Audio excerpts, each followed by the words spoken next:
Assalamualaikum warahmatullahi wabarakatuh. Perkenalkan, nama saya Rizka Amalia dengan NPM 2140501193. Baik, untuk melengkapi tugas dari MKWU Hukum Islam, di sini saya akan menjelaskan mengenai asas-asas hukum Islam dalam hukum perdata. Sebelum itu, saya akan menjelaskan istilah asas hukum Islam. Salah satu yang harus diketahui dalam hukum Islam adalah aspek asas-asasnya. Pengetahuan tersebut sangat berguna untuk mengetahui nilai-nilai filosofis dari sebuah ketentuan dalam hukum Islam.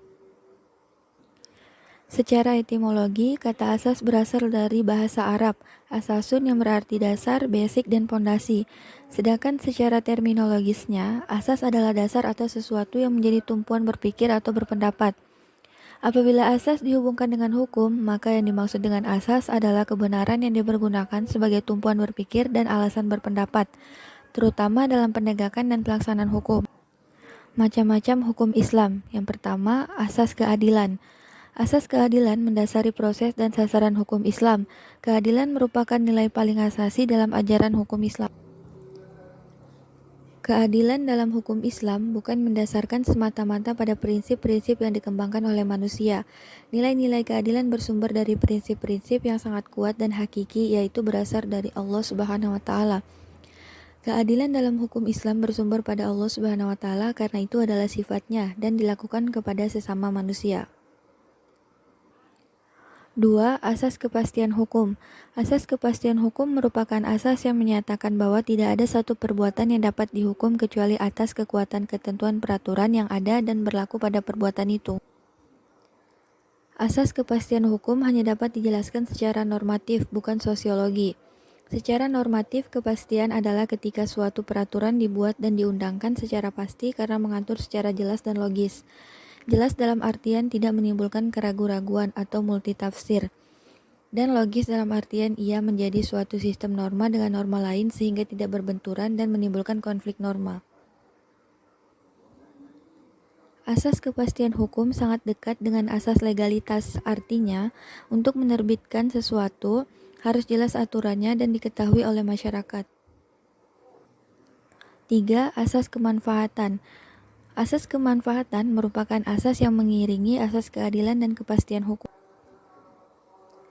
Pelaksanaan asas keadilan dan kepastian hukum seyogiannya dipertimbangkan asas kemanfaatannya, baik bagi yang bersangkutan sendiri maupun kepentingan masyarakat. Kemanfaatan hukum berkolerasi dengan tujuan pemidanaan, terutama sebagai prevensi khusus agar terdakwa tidak mengulangi kembali melakukan perbuatan melawan hukum. Asas kemanfaatan mendasarkan pada pertimbangan-pertimbangan hukum agar keputusan hukum yang dihasilkan memberikan kemanfaatan bagi pihak pencari keadilan dan masyarakat luas. Penerapan asas hukum Islam dalam bidang hukum perdata. Pertama, asas kebolehan atau mubah. Asas ini menunjukkan kebolehan melakukan semua hubungan perdata atau sebagian dari hubungan muamalah, sepanjang hubungan itu tidak dilarang oleh Al-Quran dan hadis atau sunnah. 2. Asas kemaslahatan hidup. Asas kemaslahatan hidup mengandung makna bahwa hubungan perdata apapun juga dapat dilakukan asal hubungan itu dapat mendatangkan kebaikan, berguna serta berfaedah bagi kehidupan manusia pribadi dan masyarakat. 3. Asas kebebasan dan kesukarelaan mengandung makna bahwa setiap hubungan perdata harus dilakukan secara bebas dan sukarela. 4. Asas kebajikan mengandung arti bahwa setiap hubungan perdata seyogiannya mendatangkan kebajikan atau kebaikan kepada kedua belah pihak dan pihak ketiga dalam masyarakat. 5.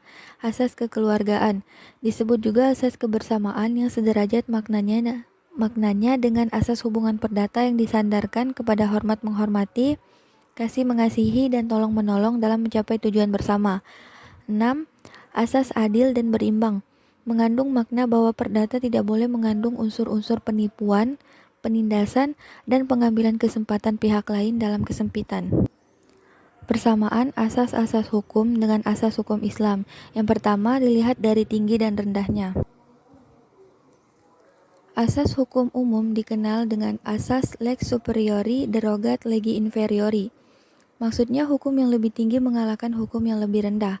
Konteks tinggi dan rendah di sini adalah secara hierarki tergantung bentuk peraturan hukumnya. Hierarki peraturan perundang-undangan di Indonesia saat ini diatur dalam Undang-Undang Republik Indonesia. Nah, sedangkan dalam hukum Islam, hierarki sumber hukum yang paling tinggi adalah Al-Quran, lalu hadis atau sunnah. Apabila ada pendapat ulama yang bertentangan dengan Al-Quran dan hadis atau sunnah, maka harus ditinggalkan. 2. Dilihat dari umum khususnya. Ada asas lex specialis derogat legi generalis, yaitu hukum yang lebih khusus akan mengalahkan hukum yang lebih umum. Apabila ada ketentuan hukum yang bertentangan, tetapi secara hierarki ternyata sejajar, maka hukum yang lebih khusus yang digunakan. Ketentuan hukum yang umum akan berlaku kecuali dalam area-area yang khusus diatur oleh aturan hukum yang khusus tersebut. Dilihat dari lama baru. Apabila ada dua aturan hukum yang bertentangan, padahal keduanya secara hierarki bersifat sejajar dan juga tidak bersifat umum khusus, alias mengatur materi yang sama, maka akan berlaku asas lex posteriori derogat legi priori atau hukum yang lebih baru mengalahkan hukum yang lama.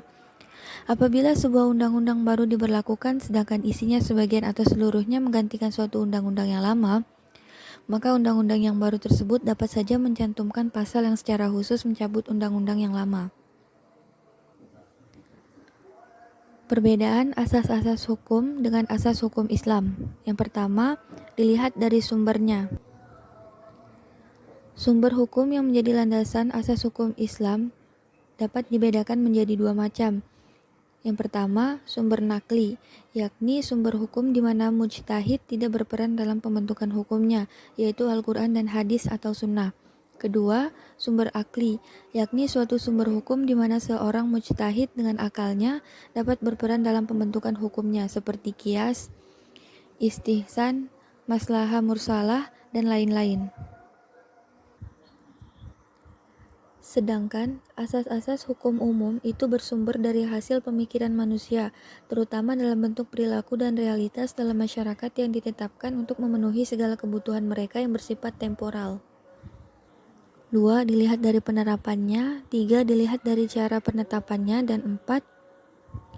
Dilihat dari ketentuan pidana dan pelaksanaannya. Mungkin itu saja materi yang dapat saya sampaikan. Lebih dan kurangnya saya mohon maaf. Wabillahi taufik wal hidayah.